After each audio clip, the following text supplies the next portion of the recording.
Hello dear friends, welcome to Brain Booster Study. Friends, यहाँ पे आज हम पढ़ने वाले हैं मैथ पेडागोजी के मोस्ट इंपॉर्टेंट सेलेक्टेड क्वेश्चंस, जो कि बहुत महत्वपूर्ण है ये क्वेश्चंस फ्रेंड्स। और ये सेलेक्टेड क्वेश्चंस हैं जो कि मैथ में ऐसा पेडागोजी क्वेश्चंस हर बार पूछे जाते हैं। आपने PYQ क्वेश्चंस अगर लगाए होंगे तो आपको पता होगा। तो फ्रेंड्स, आप वीडियो को स्किप बिल्कुल ना करिएगा, आप वीडियो लास्ट तक ज़रूर देखिएगा तो आपको अच्छे से समझ में आएगा क्वेश्चन। तो चलिए हम सबसे पहले क्वेश्चंस की बात कर लेते हैं। यहाँ पे पहला क्वेश्चन है यहाँ कि निम्न में से कौन गणितीय प्रक्रिया नहीं है। यहाँ पे ये पूछ रहा है कि इनमें से गणितीय प्रक्रिया नहीं है कौन सा। तो यहाँ पे आपको बता दें हम, ऑप्शन नंबर ए है कि समस्या समाधान, प्रॉब्लम सॉल्विंग, बी है दृश्यीकरण विजुअलाइजेशन, सी है निरूपण, डी है अनुकूलन। तो यहाँ पे देखिए फ्रेंड्स, गणितीय प्रक्रिया नहीं है। समस्या समाधान, प्रॉब्लम सॉल्विंग तो ये होता है, दृश्यीकरण जो विजुअलाइजेशन है ये भी होता है, निरूपीकरण और जो रिप्रेजेंटेशन जो होता है ये भी होता है, निरूपण जिसको हम रिप्रेजेंटेशन कहते हैं, और अनुकूलन जो एडॉप्शन होता है यही नहीं होता है। तो इसमें जो निगेटिव क्वेश्चंस पूछा है नहीं, तो हमारा जो नहीं होगा गलत, वही आंसर सही होगा। तो ऑप्शन नंबर डी यहाँ पे करेक्ट आंसर होगा। ये गणितीय प्रक्रिया नहीं है अनुकूलन। अनुकूलन का मतलब क्या होता है फ्रेंड्स, आपने जैसे कि जो किसी को जो कोई बात बताए उसी पे आपने उस बात को मान लिया, आप स्वयं ज्यों का त्यों, वही होता है अनुकूलन। तो ये जो है यहाँ पे ये प्रक्रिया नहीं होती है मैथ में, गणित में। नेक्स्ट क्वेश्चन यहाँ पे हम देख लेते हैं। दूसरा क्वेश्चन है कि गणित की प्रकृति होती है, कैसी होती है। The nature of mathematics is, कैसी होती है, सजावटी होती है या कठिन होती है या तार्किक होती है, बेढंग की होती है। तो यहाँ पे जो गणित की प्रकृति होती है वो होती है तार्किक, लॉजिकल होती है फ्रेंड्स। ये गणित कभी भी तार्किक होती है, लॉजिकल होती है। Option number C correct answer होगा। नेक्स्ट क्वेश्चन की बात करते हैं। यहाँ पे अगला क्वेश्चन है, अगले क्वेश्चन की बात करते हैं। यहाँ पे निम्नलिखित में से गणित की प्रकृति के संबंध किससे नहीं है। शुद्धता से, विशिष्ट क्रम से, विस्तारित अभिव्यक्ति से या प्रतिरूप से। तो यहाँ पे जो गणित की प्रकृति के संबंध में किससे नहीं है ये पूछा गया है, तो शुद्धता से होता है। शुद्धता का मतलब कि यहाँ पे जैसे कि फ्रेंड्स आपको हम बता दें कि 2 + 2 यहाँ पे 4 ही होगा। यहाँ पे 6 नहीं हो सकता है, 8 नहीं हो सकता है, 10 नहीं हो सकता है। ये एग्जैक्ट है कि ये 2 + 2 4 होगा। तो ये होता है विशिष्ट क्रम होती है, जो कि एक स्पेसिफिक सीक्वेंस होता है। जैसे कि 2 के बाद 3 ही आएगा, 3 के बाद 4 ही आएगा, 4 के बाद 5 ही आएगा। ये नहीं कि 3 के बाद 5 और 5 के बाद 8 नहीं आ सकता है। तो ये एक स्पेसिफिक सीक्वेंस में आता है, विशिष्ट क्रम भी होता है इसका।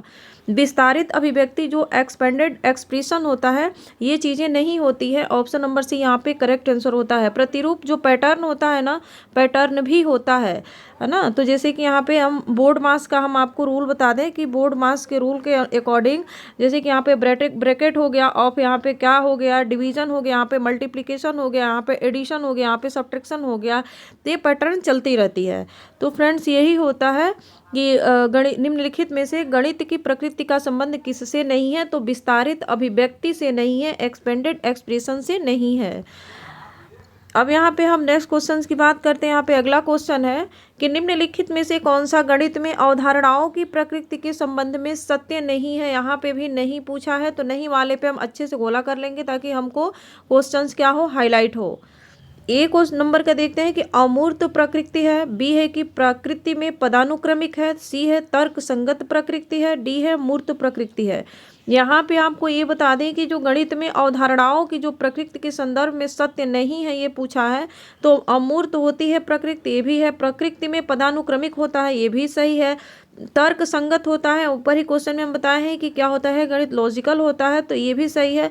लेकिन गणित क्या होता है, मूर्त नहीं होता है, इसकी प्रकृति अमूर्त होती है। तो यहाँ पे option number D correct answer होगा, क्योंकि नहीं पूछा है। तो जो गलत है वही हमारा सही उत्तर होगा। अब आते हैं यहाँ पे हम आपको कुछ मैथ में जो मेथड्स होते हैं टीचिंग के उसके बारे में बता दें कि अध्यापन की विधियाँ कौन कौन सी होती हैं। जैसे कि आगमन विधि इंडक्टिव मेथड होता है, निगमन विधि डिडक्टिव मेथड होता है, संश्लेषण विधि होती है फ्रेंड जो सिंथेटिक मेथड कहते हैं, विश्लेषणात्मक विधि जो एनालिटिक मेथड होता है, और समस्या समाधान विधि प्रॉब्लम सॉल्विंग मेथड, व्याख्यान विधि होता है लेक्चर मेथड, और खेल विधि प्लेवे मेथड होता है। तो ये हमारे जो जितने सारे मेथड हैं फ्रेंड्स ये कहाँ के हैं, ये मेथड ऑफ टीचिंग के हैं, और ये गणित में इतनी सारी जो है हम विधियों को प्रयोग करते हैं मैथ के पढ़ाते समय। यहाँ पे आगमन विधि के बारे में फ्रेंड्स आपको डिटेल में करके हमारे वीडियो में आप जो प्लेलिस्ट में जाएंगे तो आपको मिल जाएगा, इन सारे के डिटेल में हमने पूरे बात किए हैं। यहाँ पे आपको बस इतना हम ध्यान में बता दें कि ये इतने सारे जो है अध्यापन की विधियाँ होती हैं, मेथड ऑफ टीचिंग है ये। अब इसके रिलेटेड हम यहाँ पे क्वेश्चंस हम देख लेते हैं। यहाँ पे क्वेश्चंस क्या है कि अज्ञात से ज्ञात का प्रयोग किस शिक्षण विधि में किया जाता है। कौन से शिक्षण विधि में अज्ञात से ज्ञात का प्रयोग किया जाता है। ऑप्शन नंबर ए है कि प्रदर्शन विधि में, बी है प्रयोग विधि में, सी है संश्लेषणात्मक विधि में, डी है कि विश्लेषणात्मक विधि में। तो यहाँ पे अज्ञात से ज्ञात का प्रयोग किस शिक्षण विधि में किया जाता है फ्रेंड्स, तो ये होता है हमारा विश्लेषणात्मक विधि में किया जाता है। Option number D correct answer होगा। नेक्स्ट क्वेश्चन की बात करते हैं। यहाँ पे अगला क्वेश्चन है कि निम्नलिखित में से कौन सा विषय एनसीएफ जो 2005 के अनुसार प्राथमिक स्कूल गणित पाठ्यक्रम का हिस्सा नहीं है। यहाँ पे भी नहीं क्वेश्चंस पूछा गया है। तो यहाँ पे है टेसेलेशन है, सिमेट्री है, अनुपात है, पैटर्न है। तो देखिए फ्रेंड्स जो कि एनसीएफ जो नेशनल करिकुलम ऑफ फ्रेमवर्क 2005 के अनुसार जो प्राथमिक स्कूल में गणित का पाठ्यक्रम का हिस्सा अनुपात नहीं है। बाकी फ्रेंड्स यहाँ पे ऑप्शन ए भी होगा, टेसेलेशन भी होगा, सिमेट्री भी होगा, पैटर्न भी होगा, लेकिन अनुपात नहीं होगा। तो यहाँ पे नहीं पूछा है, तो जो नहीं होगा वही करेक्ट आंसर होगा अनुपात। तो प्राथमिक स्कूल में गणित का पाठ्यक्रम का अनुपात हिस्सा नहीं है। फ्रेंड्स आई होप आपको क्वेश्चंस आपको पसंद आ रहे होंगे और क्वेश्चंस बहुत बेहतरीन है फ्रेंड्स, और ये रिपीटेड क्वेश्चंस है। और इसमें से देखिएगा फ्रेंड्स 99% कह रहे हैं कि इसमें से यहाँ एग्जाम में ज़रूर ऐसे क्वेश्चंस देखने को आपको मिलेगा इस बार। निम्नलिखित संसाधनों में से कौन सा टीएलएम जो टीचिंग लर्निंग मटेरियल होती है वो शिक्षक द्वारा यह दिखाने के लिए इस्तेमाल किया जा सकता है कि विभिन्न आयामों के दो आयतों में सूत्र का उपयोग किए बिना एक ही क्षेत्र हो सकता है। जैसे कि हम किस माध्यम के किस जो टीएलएम है उसके माध्यम से हम बच्चों को बता सकते हैं कि जो है इसमें हम आयामों के जैसे आयत बताएं हम और उसके सूत्र का उपयोग किए बिना, जैसे कि उसका हम सूत्र का उपयोग नहीं करते, हम प्रयोग करके हम नहीं बताएंगे, सिद्ध करके नहीं बताना है हमको, बस इतना बताना है कि ये हमारा आयत है, इसी टाइप का आयत होता है और इसके आमने सामने की भुजाएं बराबर होती हैं। ये बस बच्चों को बताना है, हमें सूत्र की व्याख्या नहीं करना है। तो यहाँ पे हम ऑप्शन में आपको बता दें कि ऑप्शन नंबर ए है कि ग्राफ पेपर पे, बी है टाइलें, सी है कि ए और बी दोनों, डी है पैमाना। तो यहाँ पे देखिए फ्रेंड्स जो ग्राफ पेपर होता है ना, आपने ग्राफ पेपर देखा होगा डॉट डॉट वाला, तो इस पे हम क्या करते हैं ना कि उस पे हम बच्चों को ऐसे आयत बना करके हम बता सकते हैं कि देखो यहाँ पे आमने सामने की क्या होती है, भुजाएं बराबर होती हैं और ये क्या है कि ये आयत है, इस पे भी हम बता सकते हैं। और जो टाइलें होती है ना, टाइलों को भी हम उस पे भी हम बता सकते हैं कि ये आयत है, उस पे भी हम टाइल्स के माध्यम से भी हम बच्चों को आयतों के बारे में हम समझा सकते हैं। तो ए और बी हमारा दोनों ऑप्शन क्या हुआ, करेक्ट आंसर होगा ग्राफ पेपर और टाइलें, ए और बी दोनों ही सही है। नेक्स्ट क्वेश्चंस की बात करते हैं। यहाँ पे देखिए कि निम्नलिखित में से कौन सी यह समझने के लिए सबसे उपयुक्त रणनीति है कि 1/4 1/3 से कम है। इसमें से कौन सी रणनीति होगी जो कि हम बताएंगे कौन सा कि इसमें 1/4 है जो कि 1/3 से कम है। तो एलसीएम विधि का उपयोग करते हुए हम करेंगे कि पेपर स्ट्रिप्स का उपयोग करते हुए, डॉन्स ब्लॉक का उपयोग करते हुए या संख्या चार्ट का उपयोग करते हुए, हम किसके माध्यम से बताएंगे। तो यहाँ पे देखिए फ्रेंड्स हम पेपर स्ट्रिप्स का उपयोग करते हुए हम ये बताएंगे, जैसे कि हम आपको बता दें यहाँ पे इतना ही शेप्स यहाँ पे भी है और इतना ही जगह इतना पे भी है। अब हम इसमें 3 बना दिए और यहाँ पे हम 4 खाने बना दिए, लेकिन ये एरिया तो इतना ही है ना, लेकिन तो बराबर कौन है, यहाँ पे जो 1 यहाँ पे जो 4 दिख रहा है और यहाँ पे 1/3 दिख रहा है। तो इसमें से क्या होगा, इसमें से ये पूछा गया है कि इसमें सबसे उपयुक्त रणनीति कौन सी होगी बच्चों को समझाने के लिए। तो पेपर स्ट्रिप्स का उपयोग करके हम ये बता सकते हैं बच्चों को कि जो है 1/4 1/3 से कम है। और फ्रेंड्स आपको आई होप क्वेश्चंस पसंद आ रहे होंगे। यहाँ पे ऑप्शन नंबर बी यहाँ पे करेक्ट होगा।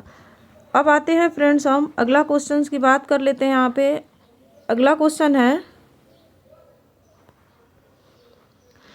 प्राथमिक विद्यालय के बच्चों को गणित पढ़ाते समय पाठ योजना बनाने का सबसे महत्वपूर्ण पहलू निम्नलिखित में से कौन सा है। तो सबसे पहले तो किसी भी टीचर को बिना पाठ योजना बनाए हमें क्लास में जाना ही नहीं चाहिए। पाठ योजना बहुत महत्वपूर्ण होता है। तो पाठ योजना बनाने का सबसे महत्वपूर्ण इसमें पहलू पूछा गया है कि कौन सा है। तो पाठ्य पुस्तक के अनुक्रम के बाद संरचित तरीके से गणित के अवधारणाओं को प्रस्तुत करना। सी है कि छात्रों के अवधारणाओं के निर्माण की अनुमति देने के अवसर प्रदान करना। डी है कि लेखन गतिविधियों और सौंदर्य के लिए प्रश्न। तो यहाँ पे ये जो आपको क्वेश्चंस पूछ रहा है फ्रेंड्स, ये होगा यहाँ पे ऑप्शन नंबर सी हमारा करेक्ट आंसर होगा कि छात्रों के अवधारणाओं के निर्माण के अनुमति देने के अवसर प्रदान करना। जैसे कि हम कोई भी पाठ योजना बनाते हैं तो उससे ये हमें पता चलता है कि हमें सबसे पहले क्लास में जाने पर हमको क्या करना है, बच्चों को कैसे बातें करनी है, कौन से टॉपिक पढ़ाना है, कैसे पढ़ाना है और हमने कितना पढ़ाया है और आगे कितना पढ़ाना है। तो ये हमें पाठ योजना बनाना बहुत ज़रूरी होता है। और इसमें बच्चों को क्या होता है कि उनको अवधारणाओं के निर्माण हेतु उनको ज़्यादा से ज़्यादा अवसर प्रदान किया जाता है। तो इसमें option number C correct answer होगा। नेक्स्ट क्वेश्चंस की बात कर लेते हैं। यहाँ पे अगला क्वेश्चन है कि निम्नलिखित में किसे रचनावादी गणित शिक्षण की विशेषता नहीं माना जाता है। यहाँ पे आपको रचनावादी जो गणित शिक्षण की विशेषता है वो नहीं मानते हैं। जो रचनावादी होते हैं वो गणित के शिक्षण में, यहाँ पे आपको बताना है ऑप्शन नंबर ए है कि गणित सीखने में भाषा और संवाद की भूमिका पर ध्यान दिया जाता है। बी है कि शिक्षक स्वीकार करता है कि छात्र दिए गए अंतःक्रिया से कोई समझ बना सकते हैं। सी है कि उद्देश्य परक प्रकार परीक्षण जो वस्तुओं का उपयोग मूल्यांकन के प्राथमिक साधन के रूप में किया जाता है, या गणित और अन्य पाठ्य क्षेत्रों के बीच प्रकाश डाला गया है। तो यहाँ पे आपको ये चीज़ें बतानी है। तो यहाँ पे देखिए नहीं पूछा गया, यहाँ पे निगेटिव पूछा गया है। तो गणित सीखने में भाषा और संवाद की भूमिका पर ध्यान दिया जाता है, ये तो सही है। और ये शिक्षक स्वीकार करता है कि छात्र दिए गए अंतःक्रिया से कोई समझ बना सकता है, तो ये बिल्कुल है। अंतःक्रिया हम इंटरेक्ट करके हम बना सकते हैं।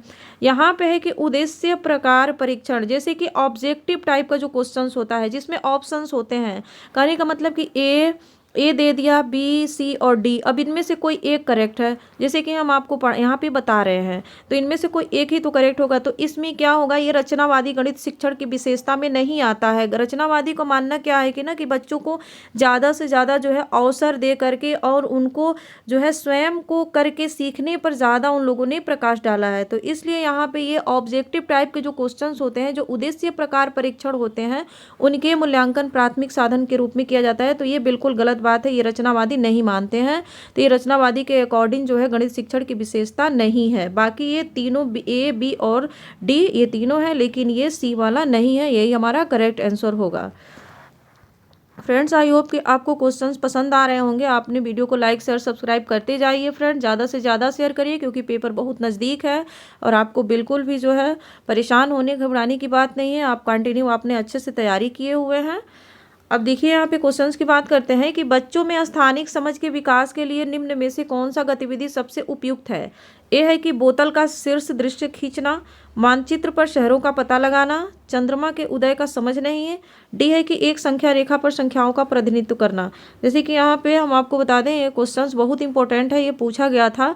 तो बच्चों में जो स्थानिक समझ के विकास के लिए इसमें से कौन सी गति सबसे उपयुक्त है, तो बोतल का शीर्ष दृश्य खींचना, option number A correct answer होगा।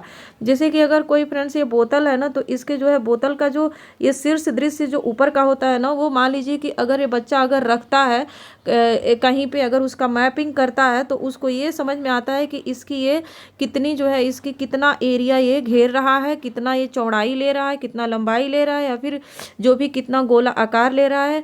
तो इसके जो है बोतल के जो शीर्ष दृश्य खींच रहा है ना, उससे ऐसे समझ में आएगा। उसको स्थानिक समझ जो होता है ना बच्चों में, जैसे कि हार्वर्ड गार्डनर महोदय ने बताया है कि स्थानिक बुद्धि जो कि कौन से चीज़ को कौन से जगह पे उसको लगाना चाहिए, करना चाहिए, उसमें जो स्थानिक बुद्धि में मूर्तिकार आ जाते हैं, उन्हीं के माध्यम से ये क्वेश्चन ऐसे ही है फ्रेंड्स, थोड़ा सा बस इधर उधर है। तो बोतल का शीर्ष दृश्य खींचना, ऑप्शन नंबर ए यहाँ पे क्या होगा, करेक्ट आंसर होगा। नेक्स्ट क्वेश्चन की बात कर लेते हैं। यहाँ पे अगला क्वेश्चन है निम्नलिखित में से कौन गणितीय तर्क का सूचक है? गणितीय अवधारणाओं की परिभाषा प्रदान करने की क्षमता। बी है गणितीय प्रक्रिया के औचित्य प्रदान करने की क्षमता। सी है कुशलता से गणना करने की क्षमता। डी है कि विभिन्न परिस्थितियों में गणित का सूत्र याद करने की क्षमता। तो याद करना, रट्टा मारना, कंठस्थीकरण तो बिल्कुल निगेटिव है, ये तो ऑप्शन एलिमिनेट हो गया, एक कट गया, ये तो नहीं होगा। कुशलता से गणना करने की क्षमता, तो यहाँ पे ये तर्क सूचक पूछा है कि गणितीय तर्क सूचक है। तो यहाँ पे देखिए फ्रेंड, तर्क सूचक का मतलब ये है कि गणितीय प्रक्रिया के औचित्य प्रदान करने की क्षमता। Option number B correct answer होगा। औचित्य प्रदान करने की क्षमता का से तात्पर्य यहाँ पे ये है कि समझिए फ्रेंड्स, अगर हम स्क्वायर पढ़ा रहे हैं या फिर वर्ग पढ़ा रहे हैं या फिर हम सर्कल गोला पढ़ा रहे हैं, तो ये होता है ना कि उसको सिद्ध करना। हमें फार्मूला रटा रटाए मार करके उस पर तो हमने सवाल तो सॉल्व कर लिया, लेकिन वो आया कैसे, है ना, उसको सिद्ध करना, उसको प्रमाणित देना, उसको प्रमाण करना, यही होता है फ्रेंड्स गणितीय तर्क का सूचक है। ये गणितीय प्रक्रिया की औचित्य प्रदान करने की जो क्षमता होती है, जो सिद्ध करने की क्षमता होती है, वो यहाँ पे पूछा गया है। तो ऑप्शन नंबर बी यहाँ पे करेक्ट आंसर होगा। नेक्स्ट क्वेश्चंस की बात करते हैं यहाँ पे, और लास्ट क्वेश्चंस है यहाँ पे। देखिए फ्रेंड्स कि गणित में सीखने के परिणाम विकसित होते हैं। कैसे होते हैं? विभिन्न शैक्षिक सर्वेक्षणों में बच्चों की उपलब्धि बढ़ाने के लिए। बी है कि बच्चों द्वारा हासिल की जाने वाली कक्षावार दक्षताओं और कौशल को परिभाषित करने के लिए। सी है बच्चों के साल के अंत के परीक्षाओं के लिए तैयार करना। डी है कि ऐसे कि बच्चों को गणना के लिए छोटे कदम बताए जा सकते हैं। तो यहाँ पे गणित में सीखने के परिणाम विकसित होती है, किसके माध्यम से होती है फ्रेंड्स? यहाँ पे बच्चों द्वारा हासिल की जाने वाली कक्षावार दक्षताओं और कौशलों को परिभाषित करने के लिए। ऑप्शन नंबर बी यहाँ पे करेक्ट आंसर होगा। फ्रेंड्स आपको बता दें कि कक्षावार दक्षताओं का मतलब यह है कि जैसे कि अगर 2 का अगर बच्चा है तो उसे हमको पता होना चाहिए, और बच्चे को इतना नॉलेज होगा, हमें समझना चाहिए कि बच्चे को क्या आएगा। प्लस तो 2 डिजिट का आना ही चाहिए, 3 डिजिट का प्लस आना चाहिए, हासिल कैरी वाला नहीं आएगा। तो अगर 3 का बच्चा है तो उसको ये उम्मीद हमको करना चाहिए कि चलो इसमें कैरी वाला, इसको प्लस और एडिशन सब्ट्रैक्शन ये सब चीज़ें आना चाहिए। तो ये होता है ना कि कक्षावार बच्चों की दक्षता, जैसे कि बच्चे कितने सक्षम हैं उसमें, उस चीज़ों में, तो ये हमको क्या होता है कि ये कौशल स्किल डेवलप करना बहुत ज़रूरी होता है यहाँ पे। तो ये विकसित होता है। तो ऑप्शन नंबर बी यहाँ पे करेक्ट आंसर होगा। फ्रेंड्स इसका नेक्स्ट पार्ट आएगा जो कि अति महत्वपूर्ण वो भी क्वेश्चंस होंगे। तो यहाँ पे हम 3 पार्ट कर में आपको लाएंगे फ्रेंड्स, कंटिन्यू वीडियो आती रहेगी। तो आप इस पे जो है लाइक करिए, शेयर करिए और सब्सक्राइब करिए फ्रेंड्स, और ज़्यादा से ज़्यादा अपने फ्रेंड्स सब में, ग्रुप में, व्हाट्सअप में शेयर करिए, ताकि और अधिक से अधिक बच्चों के पास वीडियो जा सके और अपनी तैयारी बेहतरीन कर सकें। तो thanks for watching my video.